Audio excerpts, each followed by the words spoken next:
I've done a few shows in India, obviously not as many as you, but I know from my few experiences that censorship is a real thing in India. And especially as a comic, I'm sure that's something that you have to deal with a lot. So did you ever feel like you legit needed an exit plan because of a joke you made?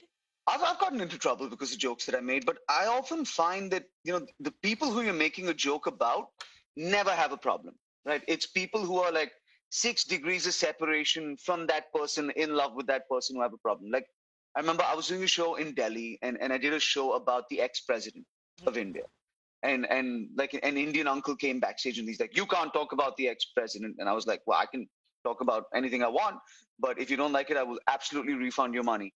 And this was in the first half of the show. And then in the second half, 45 policemen showed up to my show because this guy was someone, right?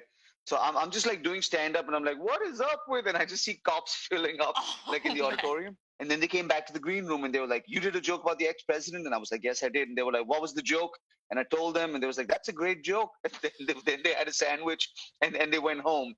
And cut to 2 years later, I was doing like a telecom conference, and ex-President Kalam was there. And at the end, came up, shook my hand, gave me a hug, and leaned in. And he's like, "By the way, I heard about that joke, and I liked it." Like, and that was it. That's it. That level unlocked. That's the best moment of my career. That is incredible. Were you terrified in that moment, though?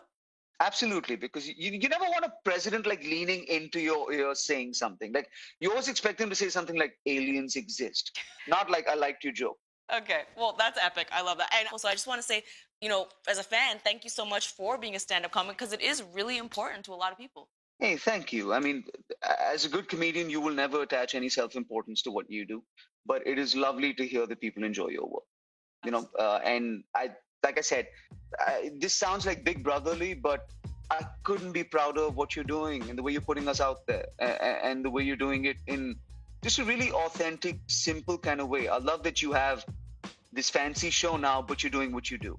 Thank you so much. What a pleasure. I can't believe this is the first time we've chatted. We need to change that. We need to, as soon as this is done, come here. You're welcome here on my couch anytime. For those watching at home, you gotta check out Veer's new Netflix special called Outside In, the lockdown special. It will make you laugh. It will make you cry. It'll pull all your heartstrings. So make sure you check it out. Veer, thank you so much for being a guest, and I will see you on this couch hopefully soon.